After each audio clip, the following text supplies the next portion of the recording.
So good morning, everyone. My name is Crystal Teleswat McShine, and I'm a registered nurse as well as a student PhD. So today, my topic for teaching, we'll be doing mental health and chronic illness. So we always hear about mental health. We hear about it on the news. We hear about it from colleagues. You all know anything about mental health? What you all think mental health is? When somebody not cracking their head. Right. So that is the normal thing that we stigma about mental health. You know, every time we hear about mental health, we think that something. Yes, we always think that somebody is not well in their mental, right? Yes. From experience, I know that mental health is not always somebody who's mad. Yes. It comes in different forms: anxiety, depression. It could be like schizo is part of mental as well too. Yeah, I have experiences with people with that. Right. Yes. So, however, in chronic illness, we have a different twist in mental illness, so we're going to learn about more of that today. So, chronic illnesses such as cancer, heart disease, or diabetes may make you more likely to have or develop a mental condition. So, when we hear that we have a chronic illness, sometimes we tend to feel more sad or discouraged or so after having things like a heart attack or after receiving like a cancer diagnosis or so, right? Or when trying to manage a chronic condition such as pain. Right? So you may be facing new limits on what you can do and may feel stressed or concerned about treatment, outcomes, and the future. So I know you all have your own interpretation that we just discussed about mental illness. So now we're going to find out the real meaning according to the World Health Organization about what mental illness is. So mental health is a state of mental well-being that enables people to cope with the stresses of life, realize their abilities, learn well and work well, right? And contribute to their community. So being mentally well also helps us to make decisions, build relationships, and shape the world that we live in. Mental health is a basic human right, and it is crucial to personal, community, and socio-economic development. So, as you all discussed earlier, you all would have thought that mental health is more people who are not well in their mind, right? But however, mental health is more than the absence of mental disorders. So it exists on a continuum. Different people experience it differently, right? With varying degrees of difficulty and distress, and potentially very different social and clinical outcomes. Right? So different people feel differently about themselves, and we don't want to categorize it as the person not mentally stable. However, we have simple everyday stresses that can make us not feel well mentally. So some common chronic illnesses, right? We have things like Alzheimer's disease, we have cancer, coronary heart disease, diabetes, and so on. So these are common states that we go through every day that may make us feel unwell, not only physically but mentally, right? So symptoms of depression: persistent sadness, anxious or empty mood, feeling hopeless or pessimistic, feeling irritable, easily frustrated or restless, feeling guilty, worthless or helpless, loss of interest or pleasure in hobbies and activities, decreased energy, fatigue or feeling slowed down, difficulty concentrating, remembering or making decisions, difficulty sleeping, early morning awakening or oversleeping, changes in appetite or weight, aches or pain, headaches, cramps or digestive problems without a clear physical cause that do not ease even with treatment, suicide attempts or thoughts of suicide, right? So we experience a wide range of emotions that could cause us to not feel well mentally each and every day. And as I was saying, the chronic illness that we have, sometimes it may make us feel some of these emotions, and it could get bad in terms of it could help you, it would get worse then, right? So on a continuum of feeling well to unwell, sometimes the feeling, that range could move up or down depending on how we feel every day. Right, so anyone knows of any tips to boost mental health? Anybody knows, like, for example, let's say we find ourselves doing things that makes us feel good, but we may not be aware of it. But anybody have like any things that they normally do? Planting, right? Counseling? Yeah, Counseling, Yeah. exercise. yeah, exercising, Yeah. right? So all anything that you would do normally? No, well, when I stressed out, I look to do something around the house. If I go downstairs, go in the car, tree and the car, yeah, I'm gonna pick. Dance for it, Yeah, Yeah. and that will keep me going. but yeah, it is so. So long as we So upstairs. that for me is a mental peace. Yes, Once yes. I am that Yeah. machine, Yes. that take away all my you know. Mm-hmm. And I just do interior design, so I just do trips, and I got a chance to I just ask my customers to challenge me. So once I get that challenge, I Yes. focus. Yes, so what you all just discussed there are ways of taking your mind off of the problem. So that is some ways that, and people have different things they Yeah. enjoy. So planting, sewing, we all enjoy different things. So we use those things as stress relievers, right? So we're gonna discuss 10 tips to boost mental health. So things like making social connections with family or friends. So phone calls, social networks, things like these, face-to-face time with persons. These things can help as well to boost our mental health. Things like staying active as well, exercising. Staying active is good for the brain as is for the body. So regular exercise or activity can have a major impact on your mental health and emotional health.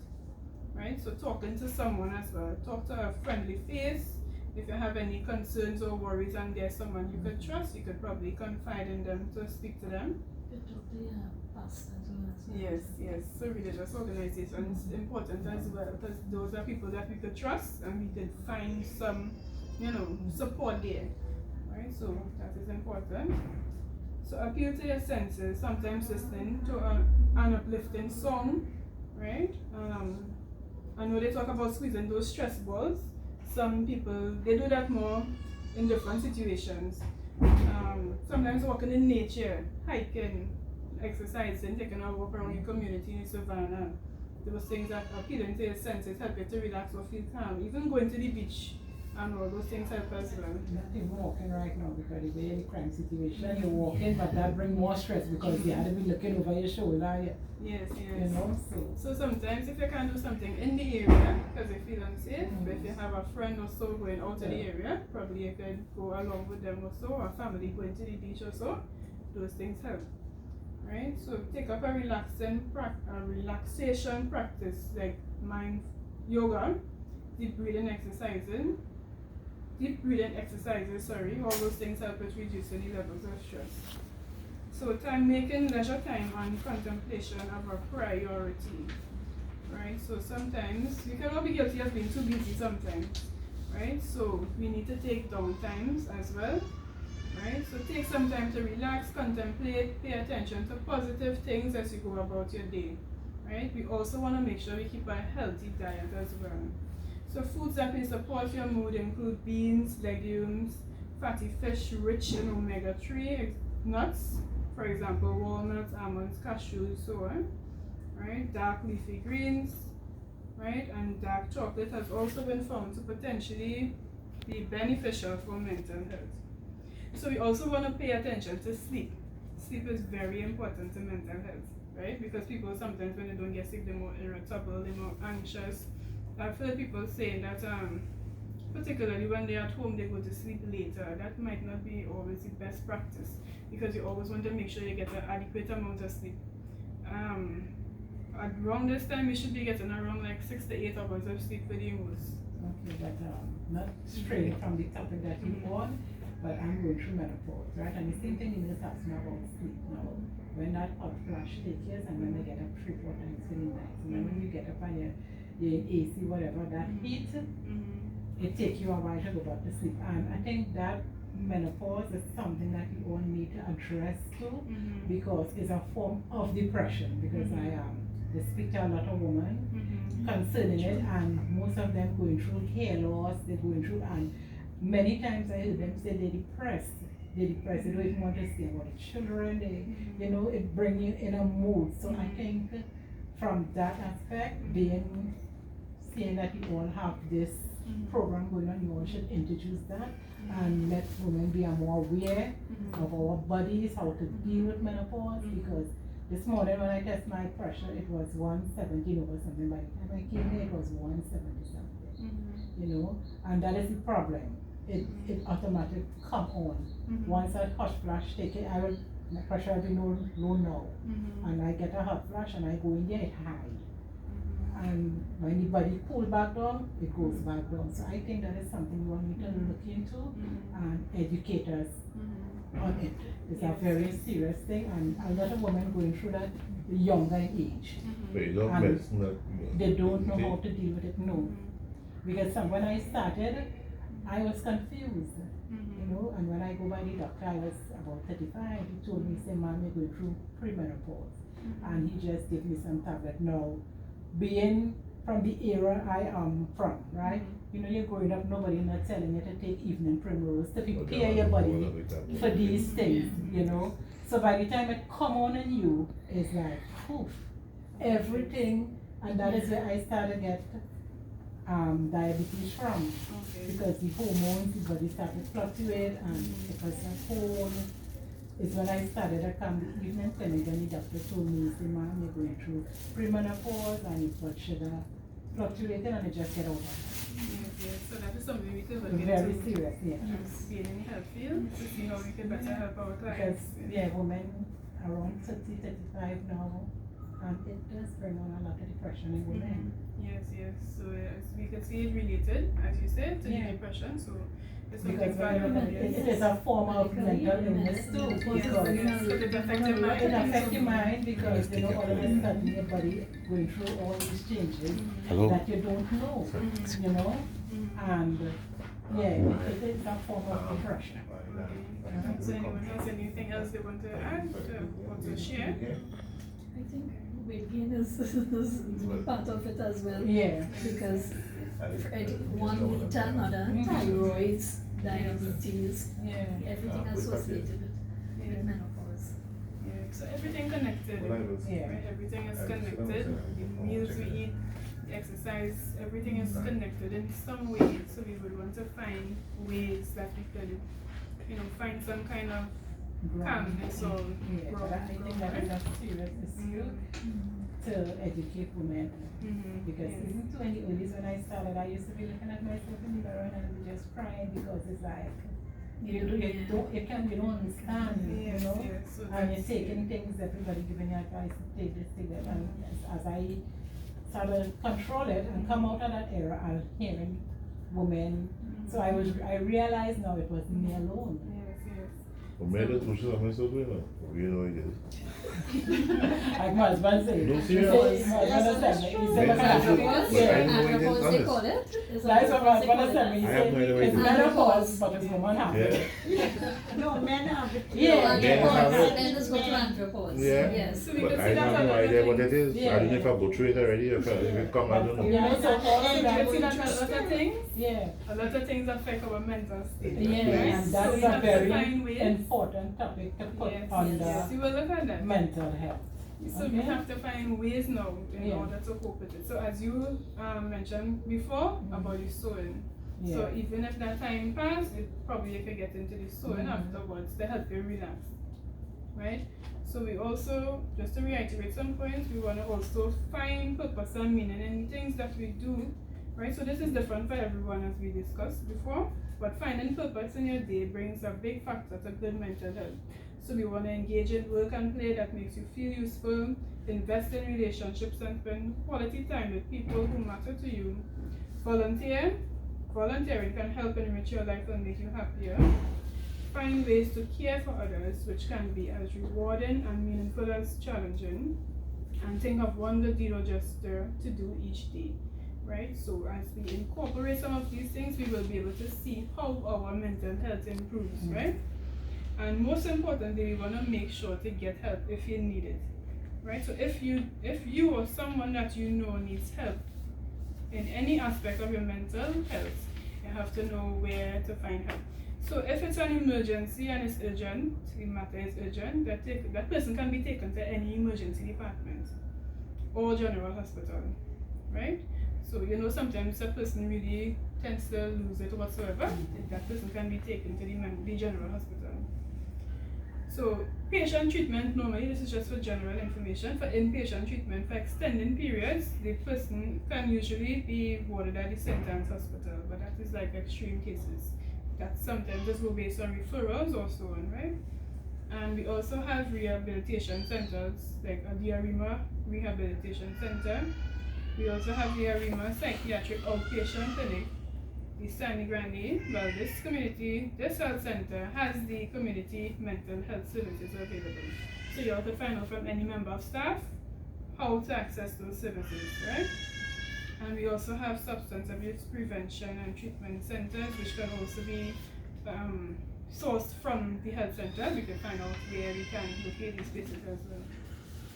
Right, so what I want to reiterate too is that your mental thoughts every day, that brings about a certain action. So we think and how we feel about ourselves is all connected, and then it eventually turns out into how we feel, which could lead to depression or so on. So what we want to do is make sure to utilize some of the common things we know, some of the things we learned today, in order to help that, right? So anybody have any questions, anything they want to find out, share anything? Basically, So, after a death, someone you love very much, your husband, friends, and when they die, you know, I 22 years, I often always go through. Because when my husband died, I had a 6-year-old. I stand up, the big one there, when the wife don't want to live with us. I stick it on, crying, and by the grace of God, all this thing happened to me. Just come on, get diabetes. Right now, I have a problem with my family. Yes. Right now, you sugar right up because of that. Yes. So, you know, like you say you have a son, he come and get a wife, but they're married, they're living together. And everything happened. Any talk happened, like a little quarrel or something, they point their finger straight at you. And you know you're not wrong, right? The tears is flow, you know? And that, right now, we should not write that. Because something happened, but what do they say every day? They say, Lord, Jesus, what's going on here right now? You will fix all that, but you have to take a while. Because the daughter, the son, is be caught in between the two loved ones. And instead of taking out on the younger person, taking out on the mother. Mommy, you just can't say what everything is. That could be out. Mommy, you know you wouldn't tell this one. I said, let me tell you something. It is not a talk, and I will tell my sisters how it is. Sometimes be walking there and it's kind of have to hold on and on because it's feeling like going down. Going down. I'm not sure it's got. I just cry a lot. Yeah, so if you're probably still going through some of the processes. Yes, and some of the, every you know, day. Yes. Every day, since 22 years. I don't wish my husband was alive. He would have correct everything. Yes. But So- my sisters say that you see your husband dying, you will suffer a lot. So what happened in that state, sometimes we could seek more help. We could seek further help because the length of time that it's happening for, sometimes you need some more intervention. So we could put you on or refer you to somebody who could help in that situation. Right? And these things are normal because we see what is going on in the country today. Yes. A lot of deaths and so on. So what we want to do, we could lend a helping hand sometimes. Put that on a program to Yes. So refer somebody, talk to somebody, help somebody, right? And that way by helping each other we could help whatever situation they're going through. Right? So we will use the tips that we learned today. Anybody could say one thing they want to do differently that they learned today, or things that they have been doing all the time that they feel. It's very informative, and like I Yes. said, I just think that you all need to look into menopause and women, probably have a special program to address that, you know, make us aware, you know, and how to deal with it, how to deal with our bodies, things to look out for, signs to look out for that you're going through a stage, you know, but it is very informative. Okay. on the radio, is we hear they talking about mental Mental and mental. Hardly have programs. Yeah, because if you look at the incident with the man that cut off the child hair, And I'm a man. you know, they may say he's mad, but Mhm. up until that day, he probably was a good husband, Yes, a yes. good father, but Yes. something happened within that Yes. time. So that is why So, mental yeah. health is so Hardly It's have very important, important. right? And I think personally too, after COVID too, they had a lot of cases, Mhm. increased cases. Mhm. Maybe some people Thomas family I members have just a, Yeah. I Yes. have a relative, so I could Yeah. tell you all about mental health. Yes. So after we go through the period of where we feel that sadness or burden, there's a certain amount of time where we have to move away from it to become back to our normal selves. And if we have that extended, going on for too long, then it's time to seek more help. Professional. Right? Yeah. So I just want to thank everybody for being a wonderful crowd and being understanding and engaging. Right? So thank you all for that. Okay, welcome.